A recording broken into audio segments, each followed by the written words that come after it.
Here he is.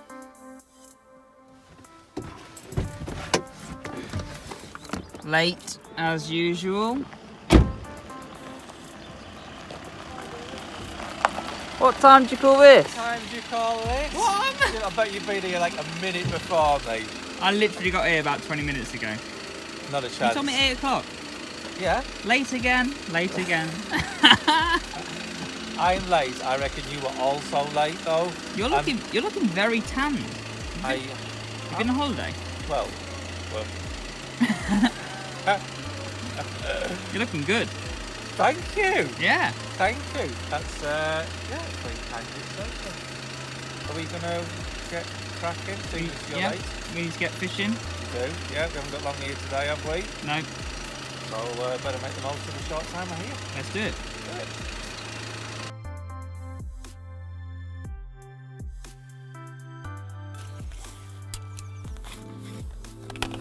You rollity? Yeah. I used these on the last challenge that we filmed, little EOS 10 footers. But I give them away at the end of the challenge, part of a giveaway. I'll tease that as is. But I really liked using them, so I ordered myself another set.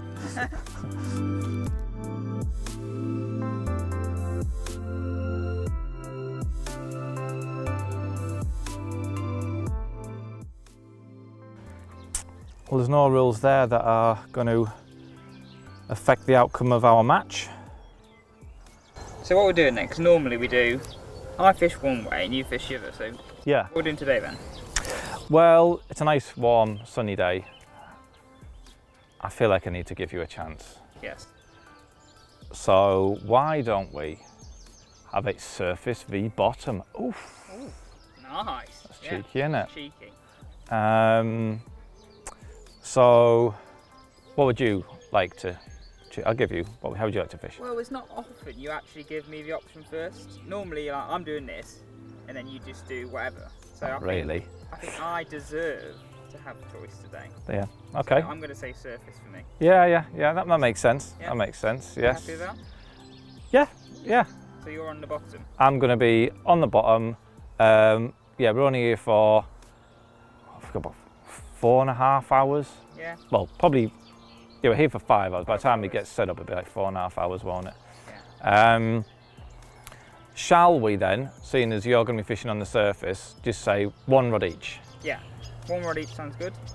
Yeah. That's fair, isn't it? Yeah, because otherwise I'll be fishing 2 rods on the bottom, you'll be 1 on the surface, then you'll moan, oh, you only beat me. Yeah. Yeah, 1 rod each. We'll have about 4.5 hours. So how we're doing it then? Number of fish, overall weight of fish. Biggest fish, I think. Biggest fish? Yeah, biggest fish. That sounds good to me. Right, let's get started. Let's go.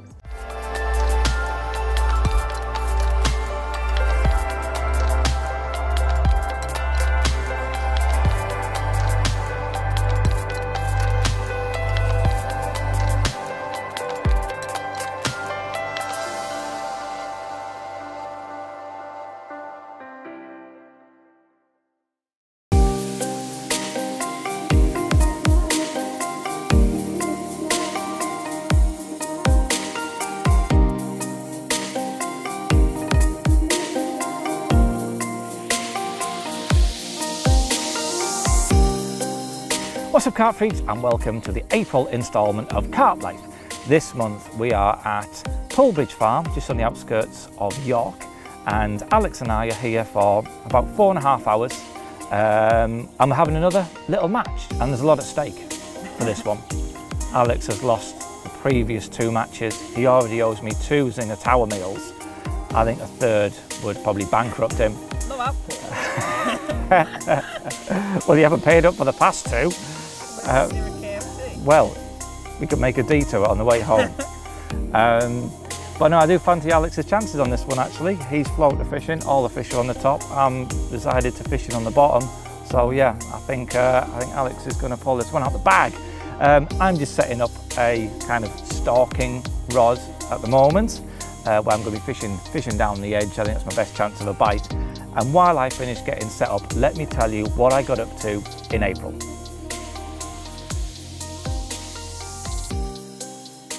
Well, right back at the very start of April, I was down at East Elf Lakes with a friend of mine, Stuart. Now, Stuart had asked me to give him some pointers on zig fishing, and he said that's all he wanted to fish throughout the session, purely zigs. He wanted to really hone his zig fishing skills.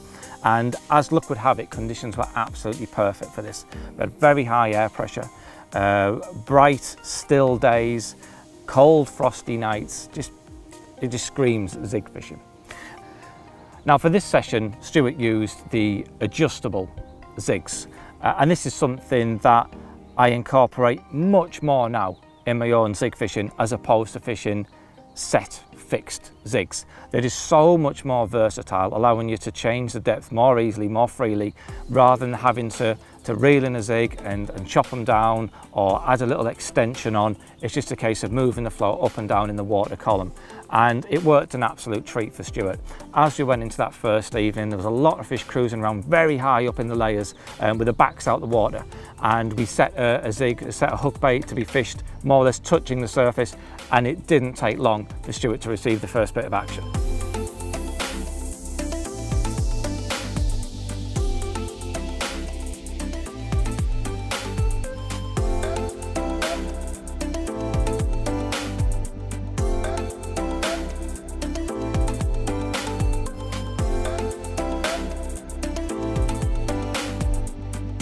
So I'm down on West Elf Lakes, East, having a bit of a social with my mate Stu here, and he's off to a flyer. I say off to a flyer, we've been fishing a few hours, haven't we, really? Yeah. But yeah, we've been fishing adjustable zigs. The fish have been high in the layers all the time we've been here. We've been working around with the depths, and just as the winds dropped off, the sun came out momentarily and all the fish were right up on the surface. We popped up the zig so that the hook bait was touching the surface, and it didn't take long at all. We've got this real nice scaly mirror of about 17 pounds. So yeah, not a bad start at all. Well done, guys. Thank you, James. My pleasure. Cheers, James. As we moved into the night, we dropped down the zigs to be fished in that bottom third. One of the hook baits was an all black zig liner, the other one was an all yellow. And just a couple of hours into darkness, Stuart received the next bit of action, which turned out to be this cracking ghostie. So this is Stu's second fish of the session and second zig fish of the session. And it's a bit of a chunk, this one, isn't it? 25 pound, 1 ounce ghostie.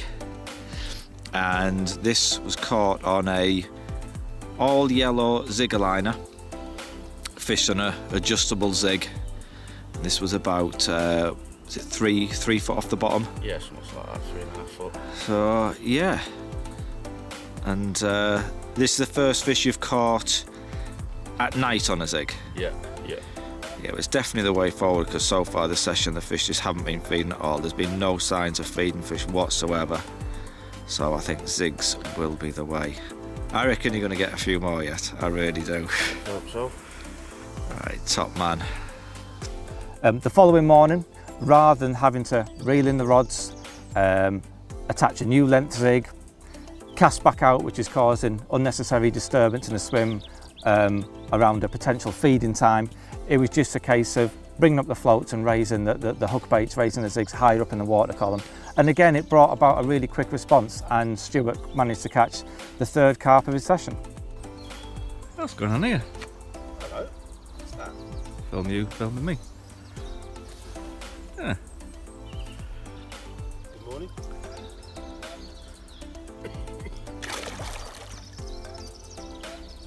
I'll get a land in that. He's a bit. Yes. Top man. 3 fish now. You're the boy.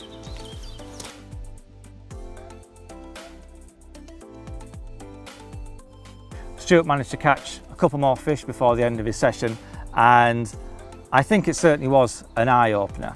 I mean, Stuart did fantastically well. There was very few fish caught around the lake while we're there. Stuart certainly caught the most, and I think he can certainly go away feeling very confident that he can use zigs a lot more in his own fishing in the future. For me, it was a bit of a struggle, really. I was only fishing the one rod on this occasion. I was kind of tucked away around the back of an island. I was happy to fish one rod in the margins. And I did have to wait a while for a bite. But when they do come along and it's a decent fish like this one, then it's certainly worth the wait. Well, I've been baiting this little margin spot since I've been here, just flicking in a few broken boilies. Literally just down here by my feet, talking 18 inches from the bank. And I left it for the first 24 hours. Dropped a rod on it last night. Again, just a few more broken boilies. And it's finally rattled off.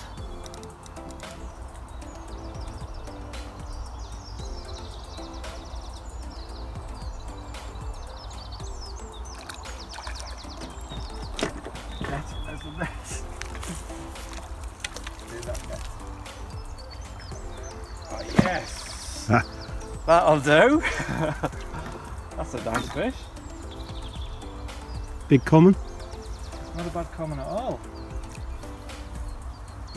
Well, here it is, my first bite of the session.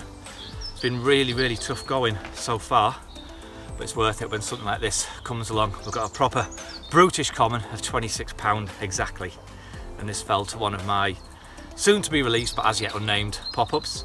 Fished on a margin spot no more than probably 18 inches, 2 feet from the bank. So yeah, I'm really pleased with this.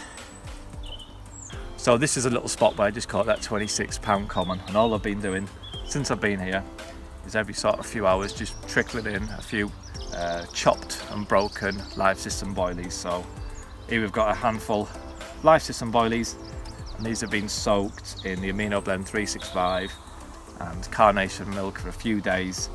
And what I do, whatever I have left over at the end of the session, I then refreeze and re-soak and refreeze. So these have had 3 or 4 soaks and freezes, so they really are, the food signals are cranked up to the max. And all I've been doing, just crumbling up, breaking them up. Not necessarily crumbling them up to fine dust, but just breaking them. Let all the attractors, food signals flood out. And then the spot I caught it from, I thought it was probably too far if anything.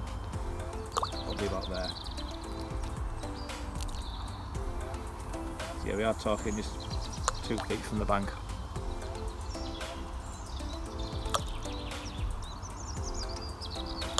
What I'll do now, I'll probably rest that swim for a while before I put a rig back on it.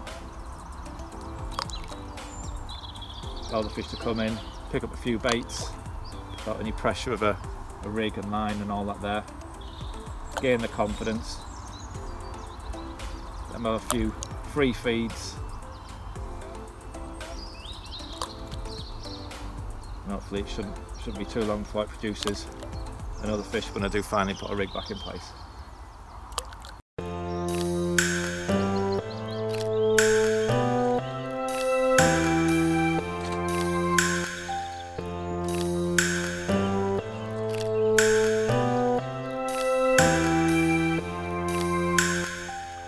Now the next time I was on the bank was actually at Majestic Pole, which is where you saw me last month.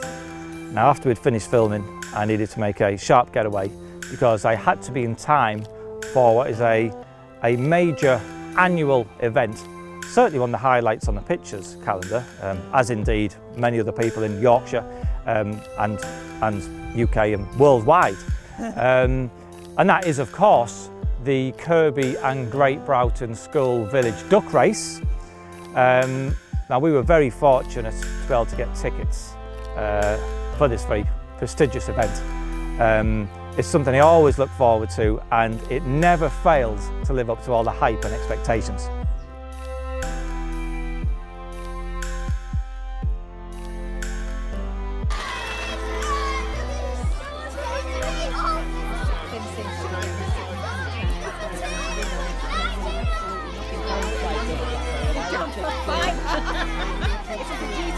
Now the first race was won by the favourite Beaky Blinder.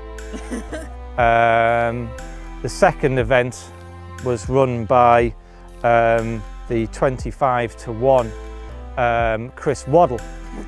But the real shock, of course, was the winner of the third and final event, the 150-1 outsider, Jemima Puddlefoot.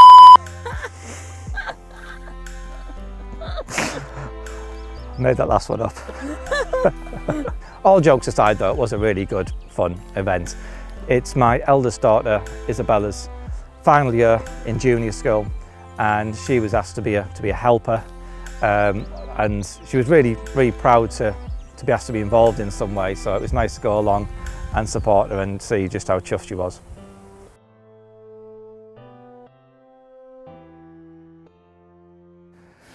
Now the following week I was down at Old Mill's Willow Lake for a tutorial session with Andy. Now this session was always going to be tough going. The weekend before we arrived we'd had a nice low pressure system, warm, wet, windy conditions, and the lake had fished really well. The fish had a big feed. When we arrived it was high pressure, clear skies, bright conditions, no winds, cold nights, just the most unideal. Unideal? Yeah, I'll go with unideal. Yeah, just the most unideal conditions you could really hope for. Now ordinarily on Willow I do like to fish down the centre of the lake in that deeper water because I do think it produces those bigger fish, but on this occasion those bigger fish just weren't playing ball, they weren't feeding at all.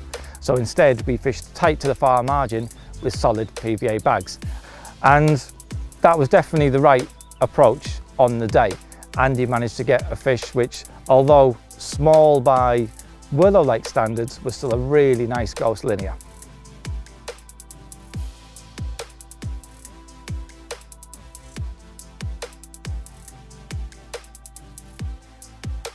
Now I've always found that the far margin does produce those smaller, low double figure fish.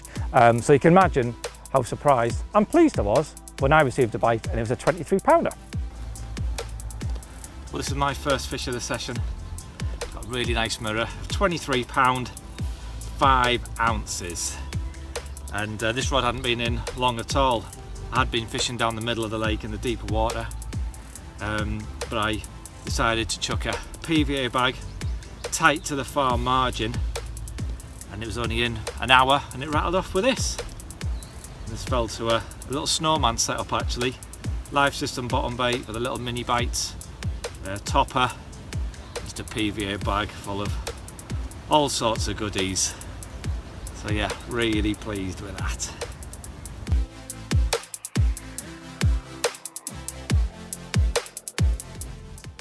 I did manage to catch a couple more fish before the end of the session, albeit smaller ones as I expected, but given the conditions I think it was a great result for us both all the same. So this is my third and final fish from the session at Old Mill Willow Lake.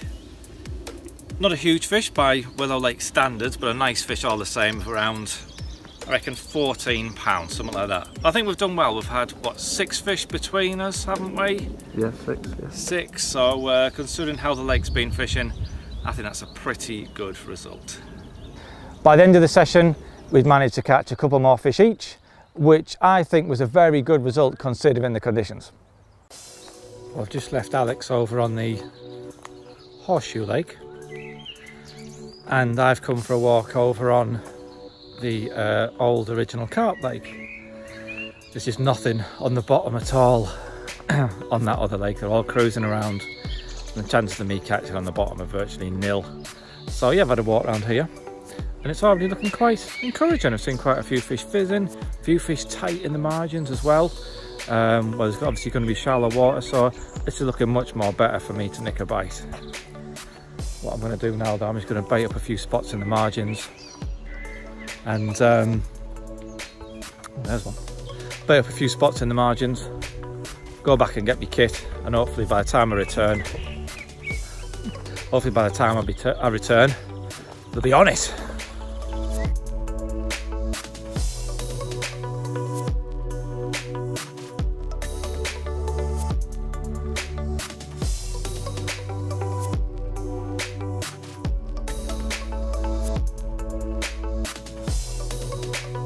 Well, the match is underway now, I've changed pools, and where I'd baited a few spots before, just noticed a few little bubbles coming up on the spots, load of rig in place, and about 20 seconds later the rod just wrapped round.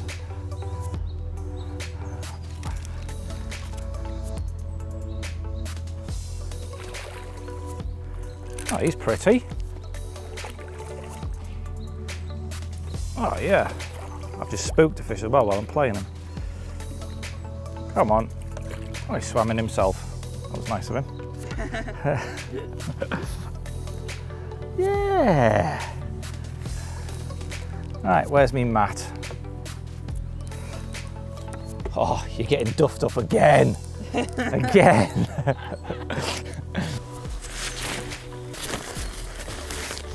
Look at this. I should have known he'd do this. The fish is in the landing net, just waiting to have a little quick picture with it. Yeah, you're not fishing round here. You're not.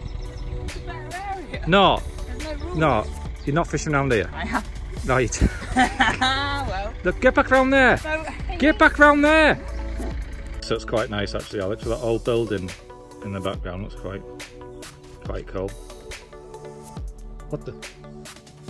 Here. You can fuck off. What's going on here? Oh, I'm in the right side of the swim. Get back round there. Why have you come round here? You just had one, hadn't you? I've literally put bait out in that middle bit. Get back round there. Yeah, You can't do that. You're such a punisher.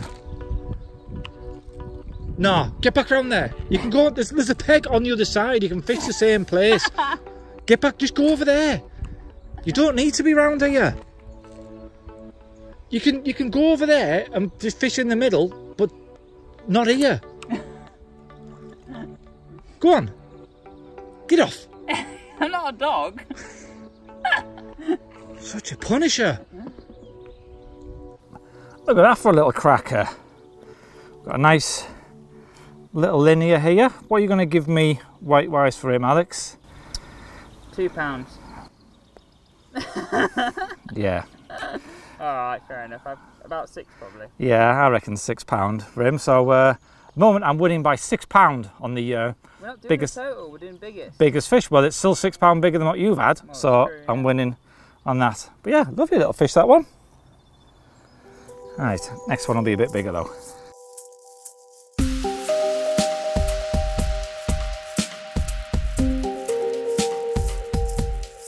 By now we're into the Easter holidays and both my girls Ruff School, so my next week was spent with them. We visited a local farm petting centre called Monk Park Farm. My girls absolutely love it there. They love stroking the lambs and goats and generally just tormenting animals, really. Oh, he looks gentle. And they also got to meet the Easter Bunny. No, I've got them.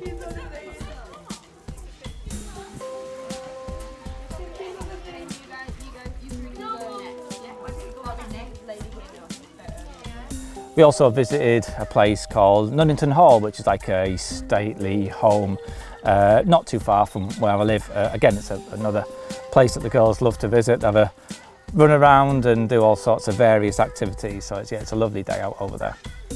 As well as that, the girls have also taken up football.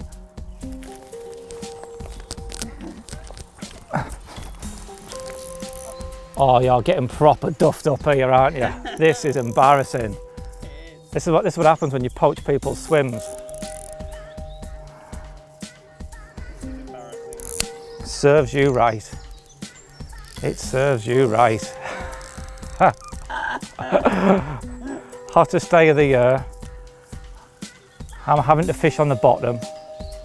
All the fish are cruising on the top. They're not cruising on the top. There's not one fish on the top. There was in the other lake. Oh, this one's angry. Come fish Pac-Man on your floaters. It's a tench. Is it? No, not really.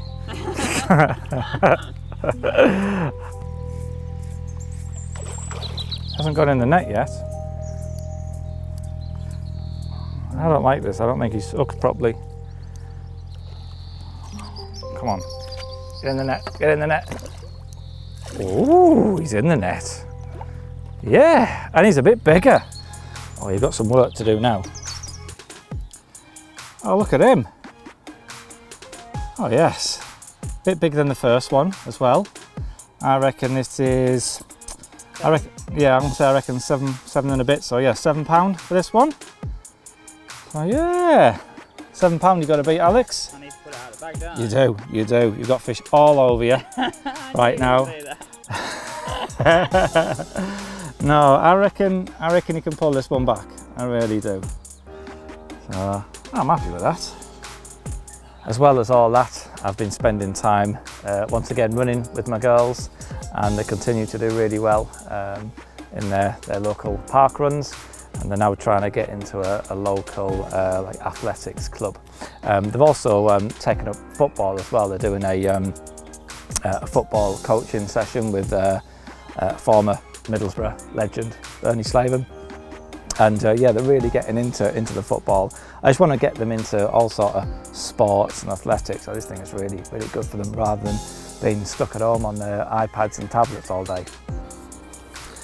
Now later on that week, on the Good Friday, I headed down to Peterborough for the Shelton to Peterborough Open Day. This is something I've done every Good Friday for the past 4 or 5 years, I think. It's always a really good day, very busy. And it also gives me a chance to catch up with Lewis Porter and Steve Spurgeon, who I always do the open day with. So the following week, and it was time for the annual Fox Social. This is where all the Fox guys get together and have a social session. Last year we went to a Essex syndicate, and it was all filmed as part of the social film that's on YouTube. Well, this year we met up at Old Mill Lakes in Lincolnshire, and we all had Birch Lake booked out. Now, this lake has such an amazing stock of big fish. It's a place I've fished quite a bit over the years. I was absolutely pumped for it, as were all of the Fox team, and the session surpassed all our expectations. So we all met up at the cafe just round the corner from Old Mill, where we had a breakfast and drew for swims. I didn't get a particularly good draw, to be honest, but at the same time I was confident of catching something from it. It wasn't a peg that was going to set the world alight. I wasn't going to sort of tear it up, but I was still confident of nicking a bite. And with so many big fish in Birch Lake, that one bite could be anything. You know, it could be a 30, 40, 50 pounder. So while I wasn't overly thrilled with the draw, I certainly wasn't disappointed. Now, I can't say too much about what was caught because I don't know when the film to go with the session is actually going to be out. But some of the lads absolutely smashed it. Tom Maker, I think he drew the peg that I think we all fancied, and in typical Tom style, he absolutely made the most of it. And yeah, he had an amazing session. So yeah, during the session there was some really big fish caught, really big fish. But for me, the highlight was seeing Harry catch an absolute unit. And yeah, obviously knowing Harry like I do, seeing just the elation on his face, it brought me back to that big fish buzz, something that I've not personally felt for quite a while. So that's like the closest thing I've come to having that big fish buzz myself, and it was incredible. But for me, yeah, I did actually manage to catch something. I was a little bit away from all the action, but I still managed to put a fish on the bank. And like I said before, in Birch Lake you never really know what that one bite can be. In this instance it turned out to be a nice solid mirror of just over 30 pounds. Just a couple of days after the social, and I was down in Sheffield for an Angling Direct Open Day. I was there with Lee Morris and Jim Wilson, and as always with these open days, they're always a lot of fun. I really do enjoy meeting and speaking to people, as well as showing all the rigs and setups that I use. And yeah, I think it was very well received by everyone who attended. Now, alongside all this that's been happening, there's also been an awful lot going on down at my lake. As I've mentioned before in Carp Life, the plan is to extend the stock ponds to around twice the size, with a view of opening it for exclusive lake bookings for just 2 anglers. But before that can happen, I need to clear the area where we're going to extend the pond into, which means removing quite a lot of trees. And that's what's been taking up the vast majority of my time. Every moment that I've not been doing tutorials or filming or open days or spending time with the kids, it has been spent down at the lake. Like I say, the trees need to be cleared. I've got enough firewood now to last me for about 5 years. But yeah, I've managed to rope in the help of some local gardeners, and also my mum and dad have been helping me down there too. And without their help, there's no way I'd get it done. The work down the lake took me up to right till the end of April, and the plan was to start the actual digging of the extension, the pond extension, in the first week in May. So I was very much on a tight schedule where this work had to be done. While I'm on the subject of my lake, one question I seem to get asked an awful lot on social media is whether I am supplementing the fish's diet in any way. Am I feeding them? And the answer to that is yes. While I suppose some may look at it as being, you know, an artificial way of bringing the fish on, I think in any carp lake where fish are receiving anglers' baits, you could view that as being, you know, an artificial diet. But the way, or my thinking behind feeding them is I want to get the very best out of them fish. I want them to achieve their full potential, and I don't think they're going to do that on a natural diet alone. Now, the feed I use does actually vary throughout the year. Right now, as we move into spring and towards spawning time, I'm primarily feeding them on Alla Aqua Vitamax pellets. As the name sort of hints, it does have a high vitamin content, and I do think it's important at this time of year. As the carp are starting to wake up, so are lots of the little nasties in the water, and by boosting the vitamin content in the diet, it helps to boost the carp's immune system to help them fight off any potential infections, and also ready them for spawning. And then as we do move around the spawning time, the vitamin content just helps them to recover, I think, from such a stressful ordeal. In addition to the pellets, I'm also feeding them on maize. I get the maize sent to me from Monster Particles. It's already cooked and prepared. And I know a lot of people think, what's the point in feeding them maize? It's just sweet corn, it goes straight through them. Well, it isn't the case at all. Although it is essentially the same crop, sweet corn is actually harvested sooner, before the sugars have had a chance to turn to starch. So it basically, yeah, the sweet corn, it just goes straight through them. It's digested very, very quickly, and it has fairly little nutritional value. Maize, on the other hand, is harvested later when those sugars have turned to starch, making it a much more complex carbohydrate, and they can actually get a lot more nutrients from that. So yeah, the maize, and in addition to the maize, I also feed them on boilies as well. Right now I'm feeding them on Pacific tuna. Basically, that's because whatever boilie I have left over at the end of any session, I just mix in with the pellets and the maize, and right now I happen to be using a lot of Pacific tuna. So yeah, that's the feed that I'm using right now. Like I say, it does vary throughout the year, so we'll no doubt have a look at what I'm feeding them later again in the year and see how that's changed. Well, that's almost it for this month, but before we go, I need to announce the winner of last month's base bundle PVA bag mix giveaway. Now, the winner that I randomly selected from all the correct answers, there was a few wrong answers as well actually, but the one that I randomly selected just by scrolling through all the comments and then stopping on one, was John Neal. Well done, John Neal, you've won that PVA bag mix bundle. If you can drop me a message either on Facebook or Instagram, then we'll get that out to you as soon as possible. So well done, John. But now it's time for another bait giveaway, and this month we have 5 kilo of Pacific tuna boilies, either in shelf life or freezer bait, whatever you prefer. We've got a bag of tuna meal. We've also got some of the 2 mil Pacific tuna pellets. We've got some of the new liquid crab extract. Isn't even released yet, so that's a pretty big deal. It smells incredible, great for boosting the Pacific tuna. And we've also got some of the Pacific tuna glugged dumbbell hook baits too. And you can win all this lot by answering this simple question. Alex knows what I'm going to ask, don't you? And that is, how many fish did Alex catch in our little match today?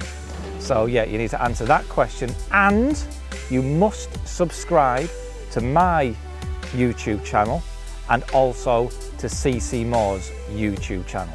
So in the comments below, reply with how many fish Alex caught in our match today, subscribe to my channel, subscribe to CC Moore's, then we'll pick a winner totally at random in next month's episode. So good luck everyone who enters. I haven't actually been trying today. Yeah. No, I haven't. Yeah. So that was April, and as you can see, I didn't really get to spend a great deal of time on the bank this month. The lake was very high on my list of priorities, trying to get that stock pond ready to be extended next month. But saying that, there were some great tutorial sessions, plus there was also the Fox social where there was some fantastic fish caught, and more importantly, I got to spend some quality time with my kids over the Easter holidays. Work is well and truly underway with the stock pond extension. There's also a trip planned to film In Pursuit of Carpiness 2, and with the people we're meeting and the venues we've got lined up, that promises to be something very, very special indeed, and I absolutely can't wait. So if you join me next month, I'll be able to tell you a lot more about how that session went. If I don't catch one on this drift, I'm giving up. You'll get one on this drift.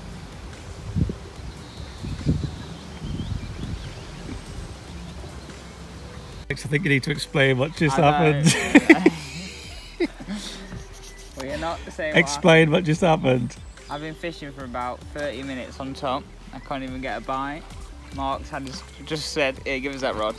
Cast in 2 seconds and he's had a bite. That's embarrassing. So you're playing a fish at least. So this basically counts towards your match tally. Well, the match ended. The match ended, but at least you've got a bend in the rod. At least you get to feel what it's like to play a fish.